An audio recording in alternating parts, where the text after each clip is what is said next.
आपके लिए कक्षा 12 की विस्टास का जो 3rd चैप्टर है, journey to the end of the lesson, उसका लॉन्ग आंसर या समरी टाइप आंसर आपके लिए लेकर के आया हूँ। देखिए, समरी टाइप आंसर से आपको ये फ़ायदा होगा कि आप कोई सा भी लॉन्ग आंसर हो उसमें आप इसको लिख सकते हैं और इससे आपको पूरे मार्क्स दिए जाएंगे। वैसे तो आपको कई लॉन्ग आंसर्स तैयार करने होंगे, लेकिन जब आप एक समरी को तैयार कर लेंगे तो आपको लगभग उसमें सभी लॉन्ग आंसर्स आपको मिल जाएंगे। तो आइए देखते हैं लेसन। इसमें क्या होता है, इसमें जो राइटर होता है वो अपने 52 सदस्यों के साथ में अंटार्कटिका की यात्रा करने के लिए जाता है और वो जो होता है दुनिया का सबसे ठंडा, सूखा और जो बर्फीली हवाओं वाला क्षेत्र होता है वो होता है। और ये जो मुख्यतः था, ये विद्यार्थियों को अंटार्कटिका के जो होने वाले खतरे हैं, जो ग्लोबल वार्मिंग के खतरे हैं, उनसे जागरूक करने के लिए वो लेखक जो है वहाँ जाता है। यानी कि विद्यार्थियों को ये शिक्षा देने के लिए जाता है कि किस प्रकार से ग्लोबल वार्मिंग बढ़ रही है। और उनके इस प्रोग्राम को कहा जाता है स्टूडेंट्स ऑन आइस, यानी कि इस प्रोग्राम का नाम होता है स्टूडेंट्स ऑन आइस। तो जब वे वहाँ जाते हैं तो वहाँ की परिस्थितियों को देखते हैं और वहाँ के हिसाब से कपड़े पहनते हैं। और होता ये है कि वो देखते हैं कि उनके कदमों के नीचे जो होती है वो मोटी मोटी बर्फ़ की परतें होती हैं और वहाँ पर वो सील्स को और जो अन्य प्रकार के जो जीव होते हैं, जलीय जीव होते हैं, उनको देखते हैं। और अंततः क्या होता है, वो ये बताते हैं कि जो ग्लोबल वार्मिंग है वो इसलिए बढ़ रही है क्योंकि जो ह्यूमन रिसोर्सेस हैं या मानवीय स्रोत हैं, वो प्राकृतिक स्रोतों का, नेचुरल रिसोर्सेज का जो है वो क्या कर रहे हैं, ह्रास कर रहे हैं, उनको बुरी तरह से नुकसान पहुंचा रहे हैं। तो इसीलिए ग्लोबल वार्मिंग बढ़ रही है। यदि ऐसा होता रहा तो एक ना एक दिन जो पूरी मानवीय सभ्यता है वो इस दुनिया से समाप्त हो जाएगी। वो इस पाठ में पूरा दिया गया है। तो आइए देखते हैं। तिसानी दोषी was going to Antarctica with 52 members under the guidance of experienced Geoff Green by academic Sokaleki vessels। तिसानी दोषी ये राइटर का नाम है।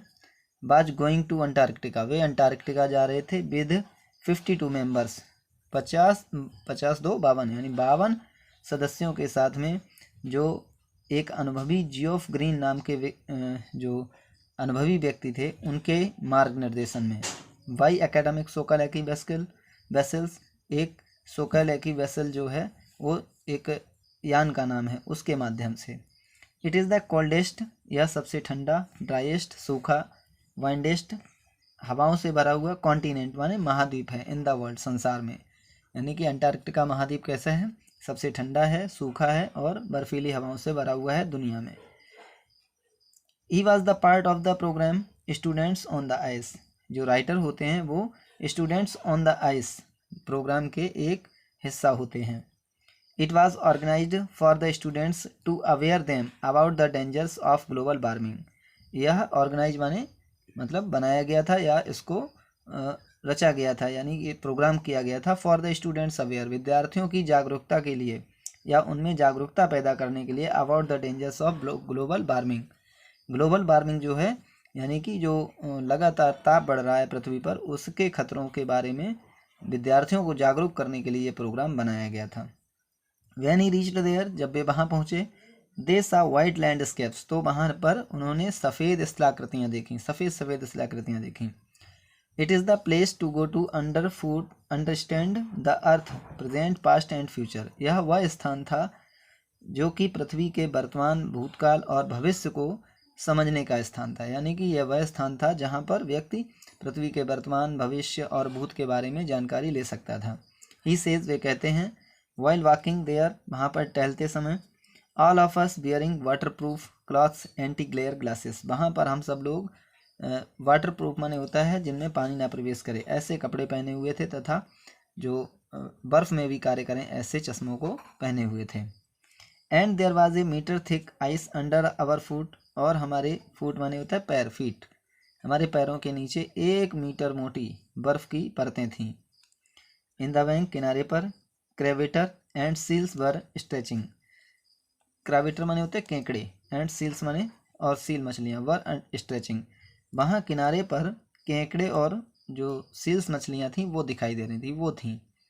ही फाउंड दैट, उसने ऐसा पाया, that the average global warming is increasing due to depletion in the ozone layer, कि जो उसने ऐसा प्राप्त किया कि जो औसत ग्लोबल वार्मिंग है वो किसकी वजह से है, ओजोन लेयर की डिप्लेशन यानी कि नुकसान की वजह से है। एंड ह्यूमंस और मानवीय, ह्यूमंस हैव डिस्ट्रॉयड फॉरेस्ट, आदमी ने फॉरेस्ट जंगलों को बर्बाद किया है, माउंटेन्स पर्वतों को नष्ट किया है, एंड देयर नेचुरल प्लेसेस और उनके प्राकृतिक स्थानों को समाप्त किया है। They are using natural resources at their will, और वे अपनी इच्छा अनुसार जो प्राकृतिक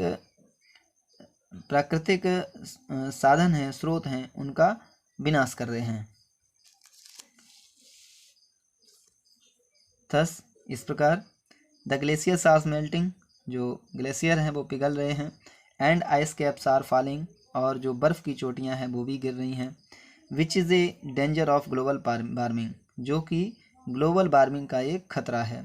इफ़ दैट हैपन्स, यदि ऐसा घटित हुआ, mankind will be wiped out from the global scenario, तो जो मानव सभ्यता है या मानव जो है वो इस पृथ्वी से पूरी तरह से समाप्त हो जाएगा।